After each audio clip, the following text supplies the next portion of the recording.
ओम शांति। आज का वरदान बाप दादा के वरदान अपने गोप गोपियों के प्रति। डेट 11 जनवरी 2022। वरदान है, हर सदा हर संकल्प और कर्म में ब्रह्मा बाप को फॉलो करने वाले समीप और समान भव।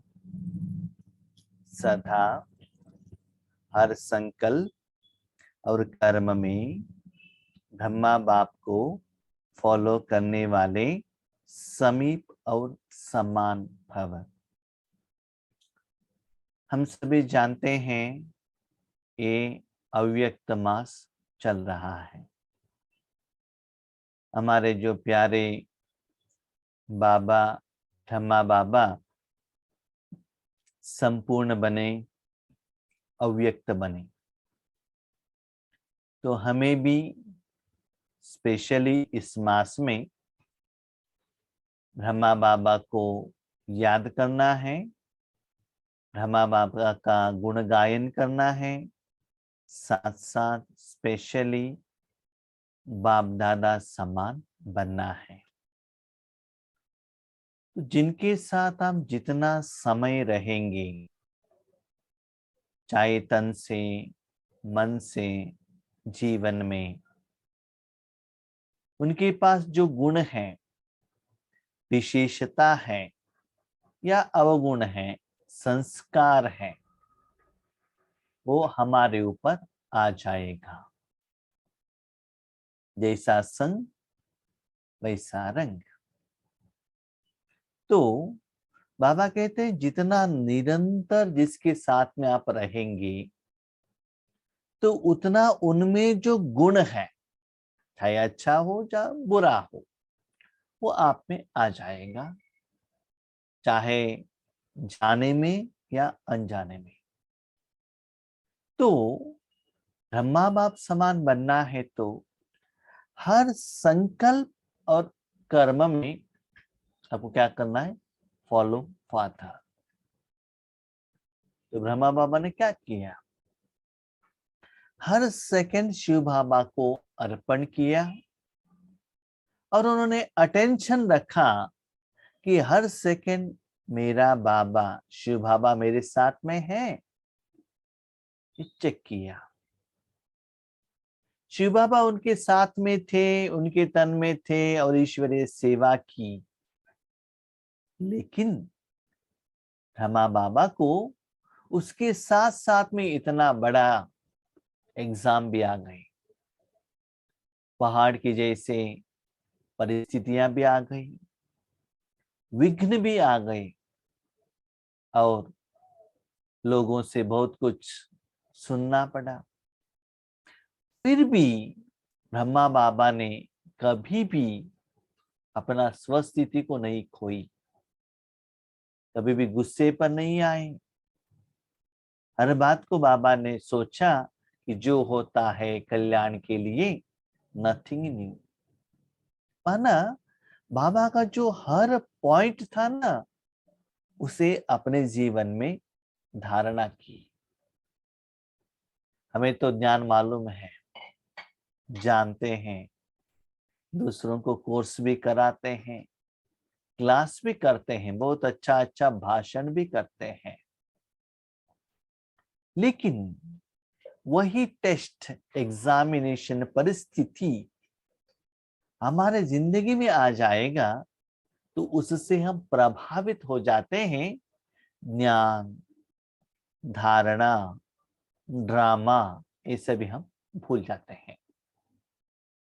तो इसीलिए बाबा कहते हैं, बच्चे चेक करो क्या मैं हर कर्म ब्रह्मा बाप समान कर रहा हूं। कभी कभी क्या होता है ना, हम अच्छा कर्म करते हैं, बाबा का आशीर्वाद मिलता है, खुशी होता है, तो मन को सुकून मिलता है। लेकिन एक्चुअल टेस्ट आता है, समस्याएं आते हैं, क्या उस समय मेरा मन एक रस रहता है? वो कॉन्फिडेंस लेवल रहता है, क्या अनुभव रहता है कि इसमें भी मेरा कल्याण है और इस रिजल्ट्स में भी मुझे जरूर कुछ ना कुछ अच्छा ही होगा, स्मृति रहता है? और जब सिचुएशंस आता है उसमें प्रभावित हो जाते हैं और डगमग हो जाते हैं, थोड़ा समय के बाद परिस्थिति चला जाता है, नॉर्मल कंडीशन में आते हैं, तब पता चलता है जो भी ड्रामा में वो अच्छा हुआ। लेकिन उस समय नहीं, जब एक्चुअल सिचुएशन रहता है, इसमें भी कुछ कल्याण है, इसमें भी कुछ सेवा है, तो इस एग्जाम में भी मुझे पास होना है, बाप दादा को साथ में रखते हुए। और बाबा ड्रामा मुझे यहाँ कुछ एग्जाम देकर मुझे आगे बढ़ाना चाहते हैं, ये स्मृति हमारे मन में रहता है क्या? ये हमें चेक करना है। बहुत बार हम लोगों को अनुभव भी है कि जो भी हमारे जिंदगी में होता अच्छा होता है, लेकिन दोबारा ऐसा सिचुएशन आता है, तब उसमें हम क्या हो जाते हैं, ऐसे उसके अंदर चले जाते हैं। क्यों, क्या, कब, कैसे? आपका सिचुएशन तो मैं नहीं बता रहा हूं, मैं मेरा सिचुएशन बता रहा हूं कि कोई भी संपूर्ण तो नहीं बने ना। छोटे मोटे में भी जैसे कि हम सोचते हैं ये फल ऐसे आना चाहिए, ये काम इतना दिन में होना चाहिए, उसके अनुसार नहीं होता है तो संकल्प में आता है, क्या बाबा का सहयोग नहीं मिल रहा है क्या? क्या हुआ, मेरे से क्या गलती हुआ? है ना? कर्मों के साथ कर्म का फल भी हम एक्सपेक्टेशन करते हैं, बाबा एक कर्म का फल ऐसा हो, मैं ये कर्म के लिए जा रहा हूँ, ये कर्म कंप्लीट होने दो, जो मैंने एक्सपेक्टेशन रखा था वो फल आने देना, आने दीजिए। नहीं आता है तो मन बहुत सोचने में आ जाएगा। तो ब्रह्मा बाप सदा अटल रहे, अचल रहे। और जब उन्होंने अपने तन शिव बाबा को दिया तो इतना गाली खाना पड़ा, फिर भी उन्होंने सहन किया। उसको उन्होंने सहन नहीं कहा, क्या कहा? जो हुआ अच्छा ही हुआ। क्या चेक कीजिएगा, क्या हमारा स्थिति भी वैसा है? तो जो ड्रामा का पटरी पर चल रहे हैं, हर एग्जाम में पास हो रहे हैं, हर स्थिति में, पहलू में, हर स्टेप में, हर संकल्प में एक रस स्थिति है। कब होगा? जितना आप ब्रह्मा बाबा के समीप में रहेंगे और उनके समान बनेंगे। और मेरा अनुभव ये भी कहता है, जितना आप ज्ञान के धारणा के लिए नजदीक में जाएंगे ना, उतना ही बड़ा बड़ा एग्जाम आता है।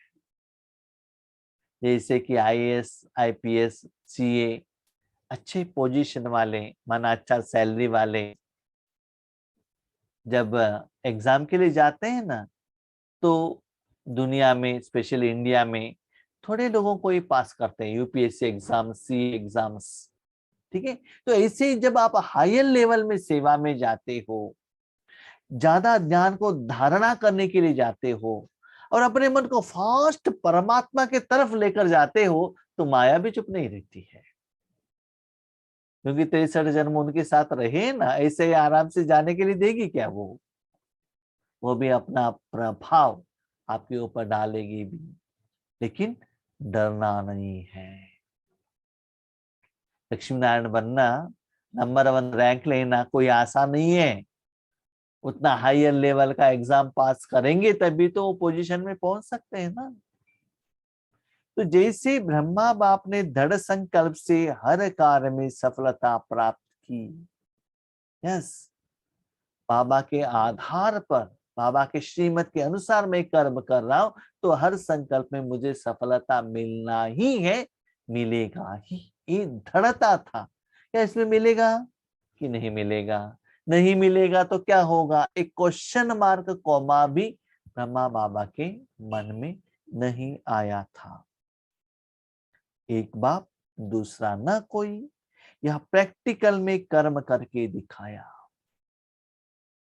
उनकी युगल यज्ञ में थी, लौकिक बच्चे यज्ञ में थे, लेकिन ब्रह्मा बाबा ने नंबर 1 प्रायोरिटी शिव बाबा को दिया।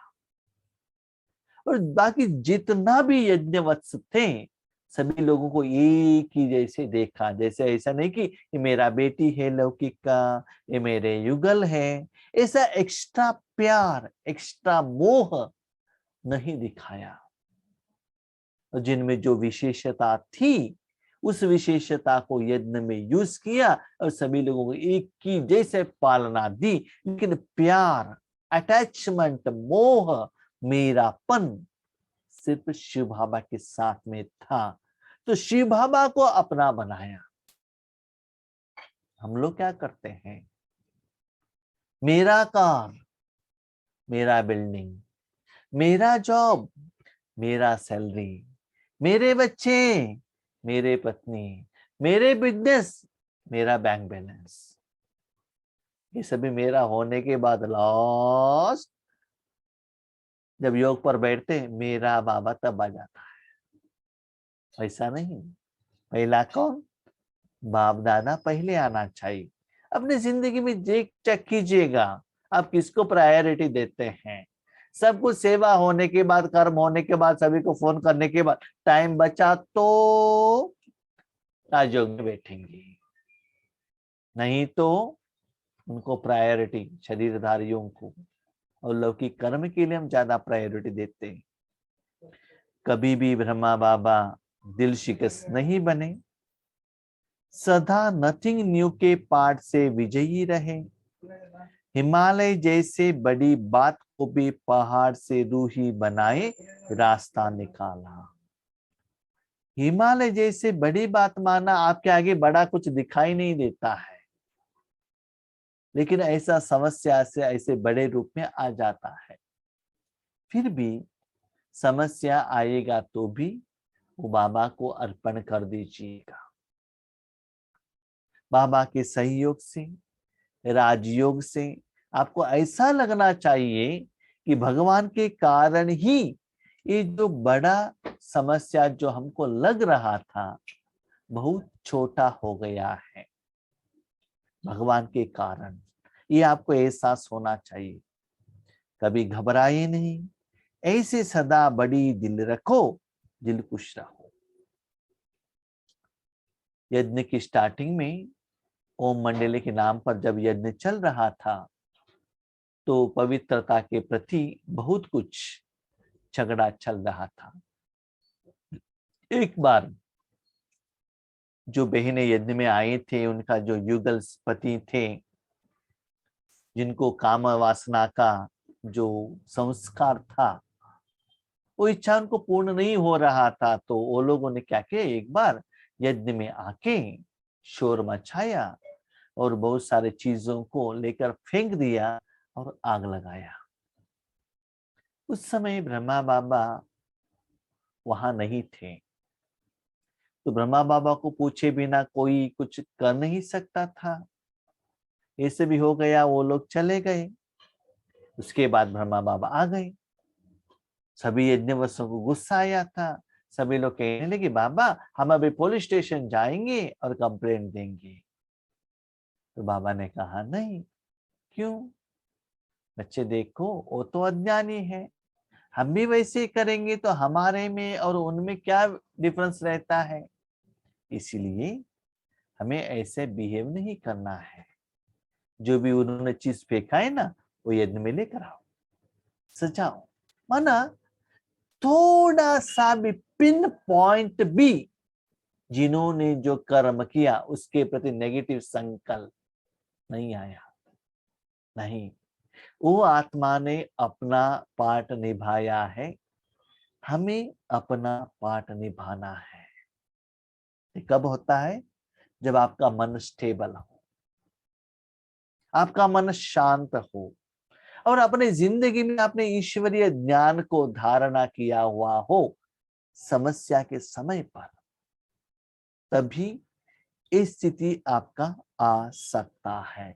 तो सदा क्या रहे, दिल खुश रहे। कभी कभी यज्ञ में ऐसा भी हुआ, जिन्होंने ऐसा बहुत यज्ञ में विघ्न डाला था, थोड़ा समय के बाद ब्रह्मा बाबा के पाठ से, पालना से, शुभ सोच से, शुभ भावना से इतना वो यज्ञ में हड्डी हड्डी सेवा देने लगी।